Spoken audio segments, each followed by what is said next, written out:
Hey everyone, this is People of Substance by LemonSkies, and I'm thrilled to welcome my guest today, Anna Baker, who's a former colleague. She's a nonprofiteer, and she's also a lovely friend that I get together with for lunch. And I'm just thrilled to have you on. Thank you for having me, Olga. I'm pleased to join the illustrious roster of people on People of Substance. Yes, thank you. So, a little bit of a background, and I'll let you introduce yourself. So, you and I work together at the American Diabetes Association. You've been in nonprofit space for quite some time, certainly patient advocacy. One of the education, patient advocacy. That's your niche. But you also started. You've gone off and started your adventure, Three Story Strategies. And I would describe you, the word that comes to mind, as a storyteller. Is Thank that a you. good is that a good description? Yeah, I'd like to think so. So let's jump in. And if you can talk, first of all, a little bit about storytelling, what it means, what is it that you do in nonprofit space? Sure. Well, Olga, as you said, I started my company, my consulting company, Three Story Strategies, almost 7 years ago. It'll be 7 years ago this summer. After being many years in various marketing communications roles at nonprofits. Before that, I was in textbook publishing, believe it or not. So we could talk about that transition if you'd like. But I'm a writer and editor and storyteller at heart. And so what I do at Three Story Strategies is that I help patient education and advocacy organizations really elevate their brand content, their thought leadership, and their storytelling. And what that really means in practicalities is these nonprofits have super busy marketing communications teams who are drinking through the fire hose of the daily marketing communications demand from the media and social media and what have you. And I really help them activate these important, meaty, strategic communications projects that they know they have to get to, but they just can't seem to find the time or the expertise. So I've been there, I've been on those teams, I know what that's like. And that's really the role that I play with my partners. So that can take the shape of patient education series, story libraries, case studies, annual reports. So, again, these kind of long, medium to long form communications projects from strategy to execution. And I really embed myself in the team to get it done and to get those stories told and out into the world.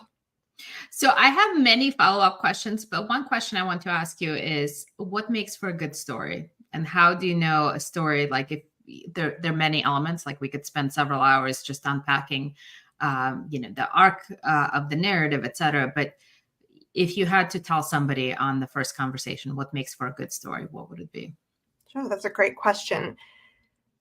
It's really very simple. And I think people know more about storytelling than they give themselves credit for. Humans are wired for stories. It's how we relate to each Mhm. other. It's how we pass on information. It's how we remember each other. And that's how we start with our children, right? Reading them stories. Mhm. So, from a structural standpoint, it helps to have a protagonist and an antagonist, helps to have a beginning, middle, and end, although you don't always need to tell stories in that order, of course. I would say that from the nonprofit storytelling standpoint, it really helps to have stories where someone has reached an inflection point. And it doesn't Mhm. necessarily need to be the end of their story where everything is perfect again and, happily ever after, because of course there's a challenge, there's a problem in their life that we're trying to solve. But it helps if there is some degree of resolution. Yeah. For example, so and so could not afford their medication, and then they got this grant from this organization, and now they're able to get the treatment that they need. So that doesn't mean that they're going to have a carefree life from that point on, but it's a very clear to see and to show um, the difference that has been made in their lives. And they don't have to be long either. The stories that I tend to craft for my clients tend to be on the long side, but a story can be a quote. A story can Right. be a paragraph. I think sometimes people forget that. Don't let length or perfection be the enemy of the good. Almost anything can count as a story. Well, that's a really fair point because I think sometimes there's this vision, well, if it's a story, it needs to be multiple pages and it needs to be kind of this epic telling. And sometimes it's just an insight or a vignette or a small moment that helps illustrate the point. Yes. I mean, some of the best stories are sourced from social media or from Mhm. the comments on your website or through your contact form or just through an email you might get from a Right. volunteer or from a donor. So, finding a way to capture and source all of those and save them for later, that's something that nonprofits can do well with a system, and so those stories are always at their fingertips. So storytelling, and you've mentioned this, it's sort of wired into us. So it's ancient art, I imagine, cave people sat around the fire telling stories. But also, what are some developing and new trends in the storytelling? Because technology has changed. So the stories really have not, but technology and how we tell those stories has. And especially topic of ethics keeps coming up with the proliferation of AI and all of that. So what are some things you're seeing, and what are some things to be on the lookout for? Sure, that's a great question. So, in terms of technology, there are tools and platforms that you can use to save and archive and organize your stories. If that's something your nonprofit can invest in, then that's fantastic. But the nonprofits that I've seen this do well, they're using spreadsheets, they're using Google Sheets. Like, it does not have to be fancy in terms of that level of technology. But the ethics is what I'm hearing more about these days. And I think it's really important because I think storytelling in the service of promoting an organization, promoting their work, soliciting donations, and being part of appeals, it can feel very transactional. Those in marketing communications, you sometimes hear someone say, I need a story about X, or I need a story about Y. Like, I need someone who checks this box. And then if you don't have it, you have to scramble and find them and, turn it around in 48 hours or something. And that really doesn't do a service to really either end of that storytelling equation. So the concept of ethics, and I really do want to call out Maria Bryan as being one of the leaders in this space. She has some great thought leadership, great resources, holds a monthly storytelling circle for people who are professional storytellers. I want to give her credit where credit is due. But it's this idea of sourcing stories in an ethical way that is trauma informed for the storyteller. Most of the people that I happen to interview for stories, they're patients. They're people who have been sick or have chronic diseases. And, those aren't happy. Those can be very, very painful and very personal and very vulnerable. So you want to be able to source the story in a way that respects their autonomy, gives them empowerment and a sense of choice over how and where and for how long that story is shared. But that also protects the story gatherer, because if you do this day in, day out, it can really kind of take a toll on you as the nonprofit professional who's hearing and internalizing all of these stories.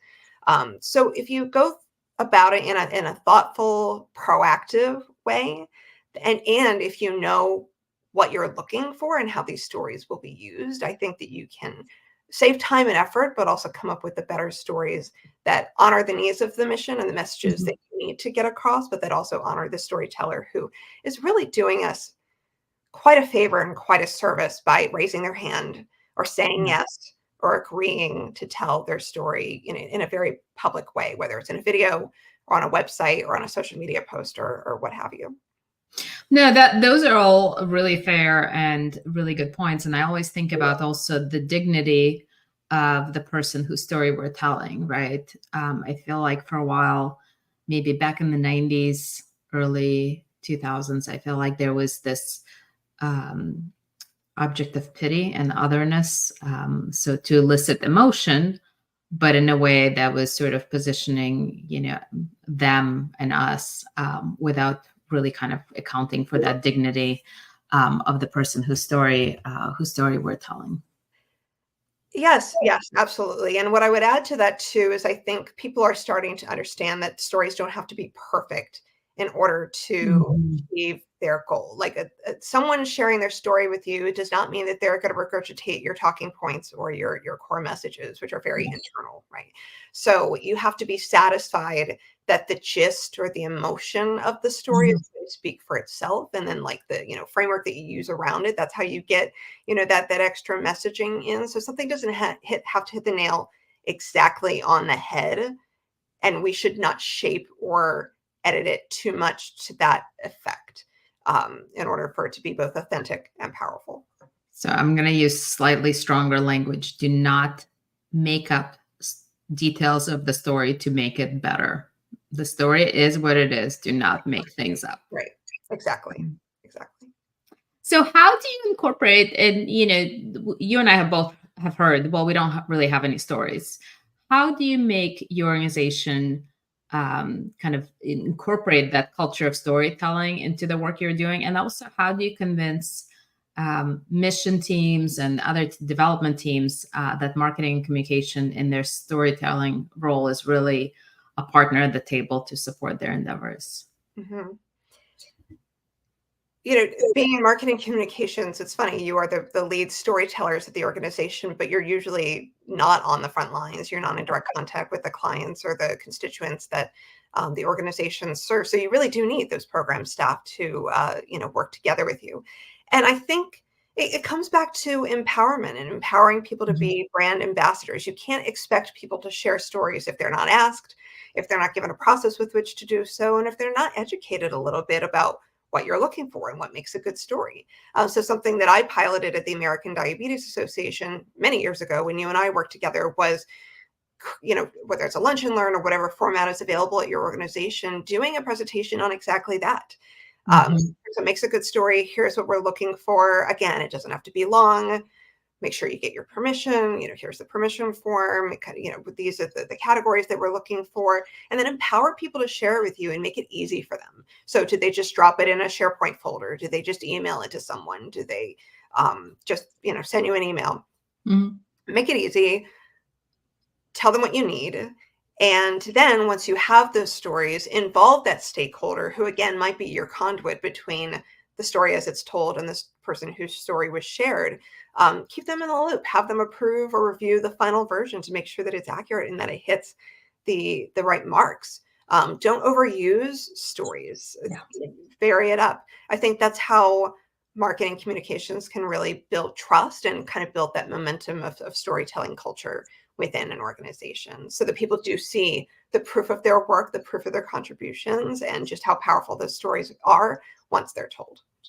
I call it building your army of story gatherers. Not everybody can tell a story, but everyone can spot one and feed it in the pipeline. Yes, and employees themselves can be sources of Sure. stories too. Like I've worked with clients to really empower their employees as brand ambassadors. They don't, Mhm. if you're at the C level or if you're marketing communications, you come to this with a certain level of understanding and sophistication. But that doesn't mean Yeah. that people at all levels and across the organization can't be great storytellers. So that's Yeah. another workshop that can be had. And people don't need to memorize pages and pages of messaging and talking points. They Mhm. just need like 2 or 3 facts or stats that are pertinent to their corner of the world. And then they add their own personal story, their mission moments, whatever you want to call it. And then as long as you kind of give them permission to and empower them to Mhm. go out in the world and issue those messages in their own way in their own daily interactions, that can be really powerful too. So that they really are your, eyes and ears and voices on the ground where Marcom often cannot be. Yeah, I love that. And also, stories are not static. I keep reminding people, story that's factually accurate, especially in unfortunately in patient advocacy space. The stories don't remain static. So something that's true today may not be factually accurate a year from now, or when we're dealing with um, younger patients, somebody who's comfortable telling their story when they're 8 years old, when they're 16, they may not want to. That's a really good point. There's a lot of ethical considerations about sharing the stories of minors and getting their permission and, of course, their parents' permission, but then also realizing that they become adults and how Mhm. comfortable are they thinking even now about 10 years from now when they're going to college or applying for a job, like Yeah. what that digital footprint is Yeah. going to mean for them. So, when in doubt, keep it anonymous. You can still tell an effective story by using an alias. So let me ask you this. How did you arrive? I mean, you didn't go to college specifically for storytelling and this type of like what led you? What were the milestones that led you to where you are today? So that's right. My degree is actually in professional writing with a minor in linguistics. So again, I've always been a writer and editor at heart, but I knew that I didn't want to be a journalist necessarily, Mhm. and I didn't know that I had the great American novel in me either. So I got this very like rhetoric-based degree in writing. We spent a few years in publishing, like I mentioned. Which I learned a lot from, but working in textbook publishing at the time when things were mostly still on paper, you would work on the same project for 18 months, 2 years at a time. And I needed something a little faster paced. I found that in Mhm. nonprofit marketing communications for sure.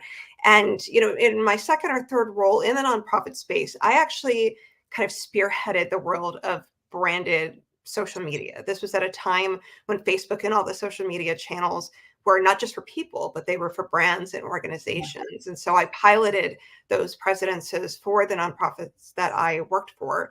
I remember actually at one organization, I had to ask the board for permission to start a Facebook page in the name of the organization. So Mhm. feels very quaint now, but that tells you how Yeah. far back this goes. And then when I started at the American Diabetes Association, I was the first person to be leading social media at a national level from a strategic standpoint. So I always said, and I think it's still true, the social media manager has the best seat in the house. They know and they have their finger on the pulse of what people are saying, the questions people are asking, the stories that they're telling, the community that they're building.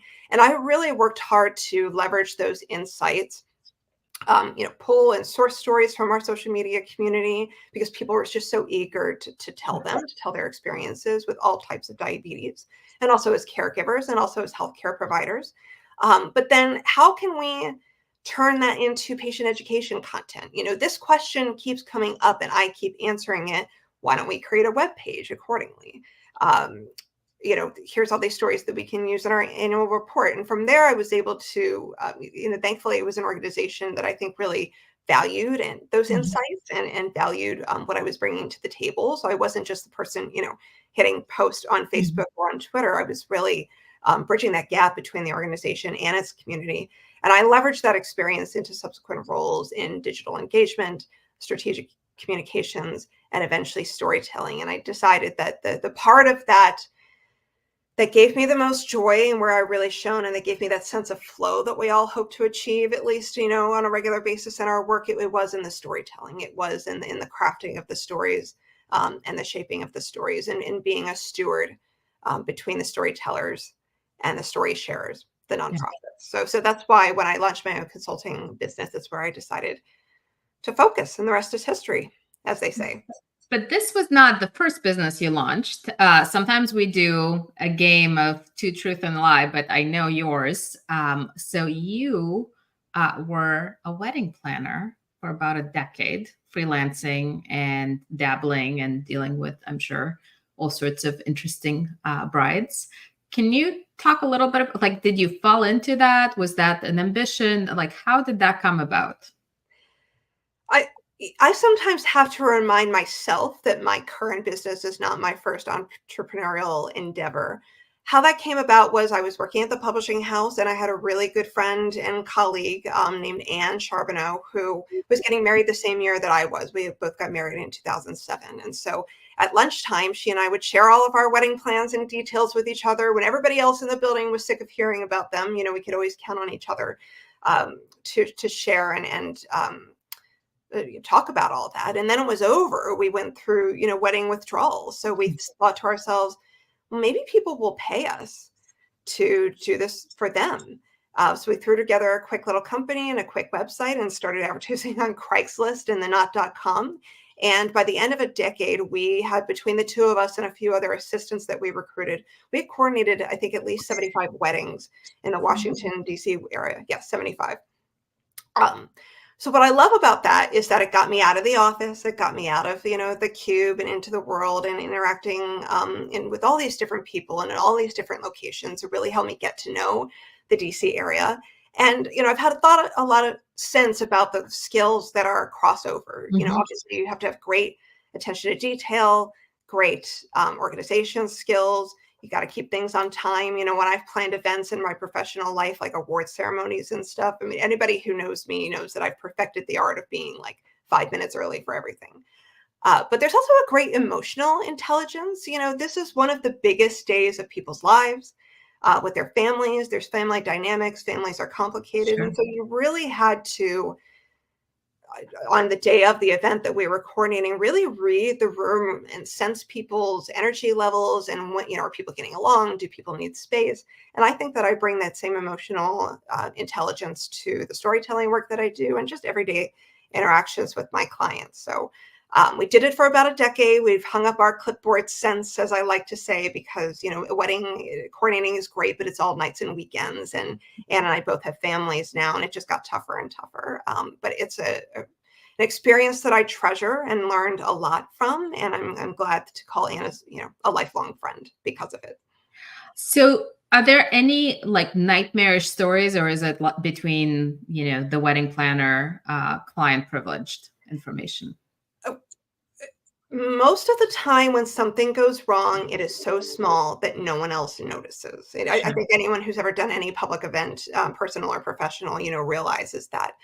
We did have a wedding cake that collapsed before the reception, and it was up to the baker to kind of shave off the bottom layer and, you know, turn it from a 4-tier into a 3-tier. We did have a bride who ripped her lace skirt on her way down the aisle, and we had to pull Mhm. out our wedding emergency kit, as we called it, which had a spool of needle, a thread and a needle. We sewed her right back up. 5 minutes later, nobody knew the difference. So those are just a couple of the things that went wrong, but, you know, all's well that ends well. Again, I don't think Minor, the guests or really anybody else in the wedding party knew the difference. minor mishaps. I was hoping for something salacious, but these are all pretty minor. Sorry to disappoint. Well, it has been wonderful to have you on. You've been a marvelous guest, and you and I talk about these issues. This is not the first time we've had these conversations, but first time on camera. So now everyone else gets to hear it as well. And I'm just really grateful for your guidance, for your friendship, for your knowledge. Thank you for being here. Thank you for having me, Olga. I look forward to our next lunch or coffee. Yes. All right. Thank you.